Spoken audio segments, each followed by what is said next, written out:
My name is Daniel Pearl. I'm a Jewish American. My father's Jewish. My mother's Jewish. I'm Jewish. It was 7:30 in the morning here, which would be night in Karachi. I had a dream that I was in a foreign city and just in an alley in one of this Middle Eastern type city that I've been to. And all of a sudden I see Danny really scared. You don't see Danny scared because he was very secure and calm, and you just don't see him. And I said, what happened? February 21st, 2002, we had the news from the FBI people. But I sensed the danger and I sensed the moment. And I never did that before. I went to the computer and wrote an email. Danny, humor me, send me an email. And I told him I had this dream, and I wrote the word terrorist. And he never got that email. And one day they arrived and they said, bad news. Oh, we saw they brought a doctor with them. So we asked them, is it bad news? They said yes. And that's how we heard about it. And Yuda and I were sitting in the kitchen for breakfast, and she said, turn the stove off. And I said, bad news. She said, yes, but that was the 5th time. So I wasn't sure that I believe it, but this time it was the truth. January 23rd, 2002, Karachi, Pakistan. A Jewish American journalist, Daniel Pearl, is kidnapped by Pakistani terrorists. My name is Daniel Pearl. I'm a Jewish American from 3545 Ballina Canyon Road in Encino, California, USA. The terrorist group emails a range of demands to the U.S. government, including the freeing of all Pakistani terror detainees. Attached to the email are photos of Pearl handcuffed with a gun to his head and holding up a newspaper. 9 days later, Pearl is decapitated. My father's Jewish. My mother's Jewish. I'm Jewish.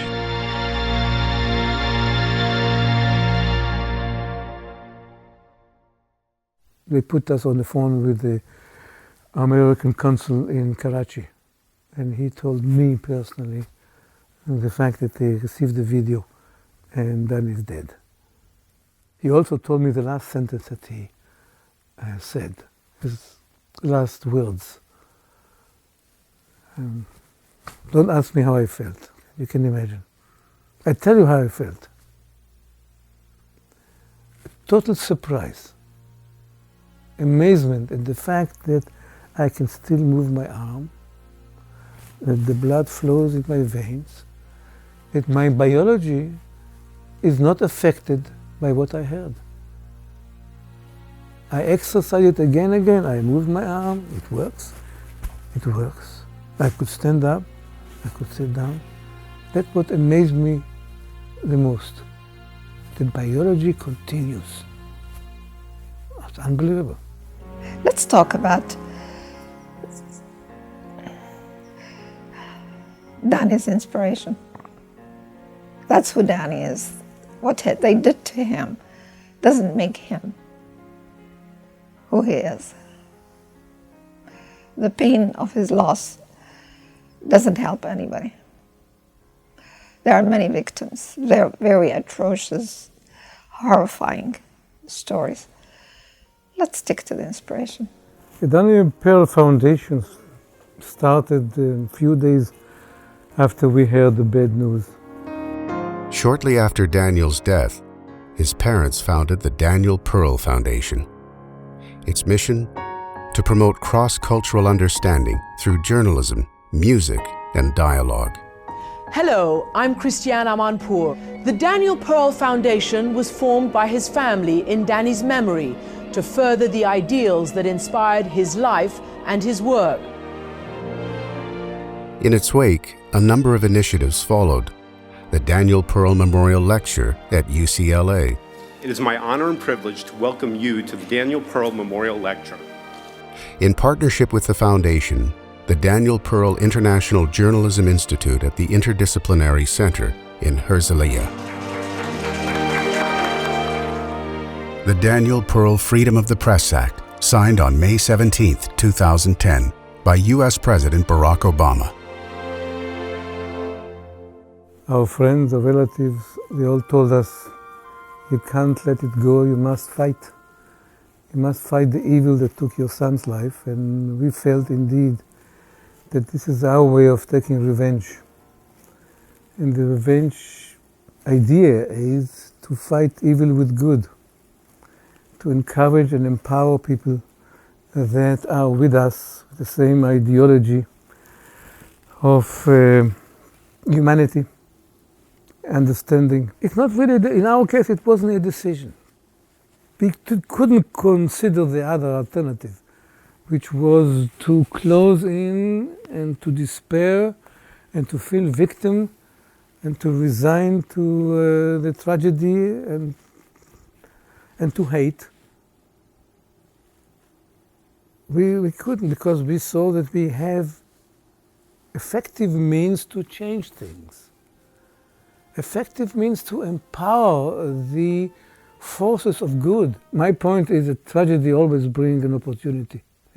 And you have a choice of whether you utilize the opportunity or you just despair with the tragedy. And in our case, it so happens that because Danny became an icon to so many ideas, and because he became a symbol of East-West meeting, and because he was respected on both sides of the East-West divide, that we have the opportunity now to bring his message and our message to the world. We have an opportunity, and we can't let it go, because history, if you want, you can say God has given us this, I should say, upon this calling, and this job to perform that we cannot let go. We feel that we are soldiers in the army of civilization, and we cannot betray that calling. So we must continue. My father's Jewish. My mother's Jewish. I'm Jewish. In the town of Bnei Brak in Israel, there's a street called Chaim Pearl Street, which is named after my great-grandfather, who was one of the founders of it. I'm Jewish, my father is Jewish, my mother is Jewish, and I'm Jewish. And back in the town of Bnei Brak, there is a street named after my great-grandfather, Chaim Pearl, who was one of the founders of the town. And that for us means everything. It encapsulates. I don't know how he fell into that kind of memory, because we hardly spoke about this street in Bnei Brak. I think we visited it only once, and we talked about it maybe twice. But somehow in this critical moment of one's life, the mind works in strange ways. And he just fell onto that particular incident or memory that symbolizes everything that you can imagine about Judaism. It's the historical continuity. I'm not here as one person. I represent a movement, an idea. You know, my grandfather, he came to Israel not to look for oil or minerals. Okay? He came there because he wanted to rebuild the city of Bnei Brak, where Rabbi Akiva established his place of learning. And he was one of the founder of the town. We are the founders of towns, and we build, we don't destroy. His great-grandfather, Mr. Pearl, Oliver Scholler, came from Poland, I think from Warsaw, and was one of the founders of the city of Bnei Brak. This is a fact, a piece of the history of Bnei Brak. And I think there is a street carrying his name. He was killed by whom? Daniel Pearl, Islamic. Yeah. He saw in this last moment that this is the classic war between the Jewish people and the Jewish faith to those parts of the Islam, the fundamentalist Islam, like the Al-Qaeda, the Taliban, and today Hamas and ICC, who want to destroy not only the Jewish physically, the Jewish state, of course, as their home, and the Jewish heritage as a religion, as a faith. So he understood that in the last moment he can give a declaration. He said, I am in the front line of this battlefield, the historic one.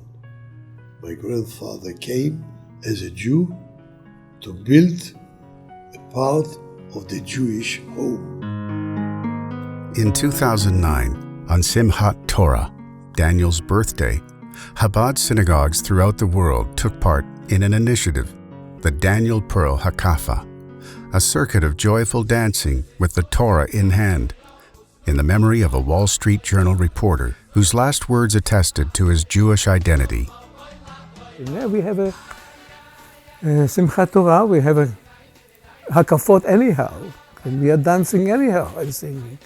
It would be great if we dedicate one of the Hakafa to Daniel and to his last stand for Kiddush Hashem and what it means to us, what it means to Jewish kids.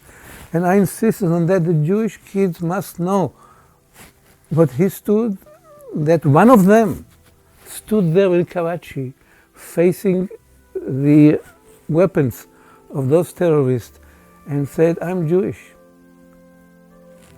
You can jump all over the place, but I'm Jewish. And I'm not saying it in defiance, I'm saying it because it's a fact. Like 2 and 2 is equal to 4. And if you have any problem with that, you have to cope with it, it's your problem.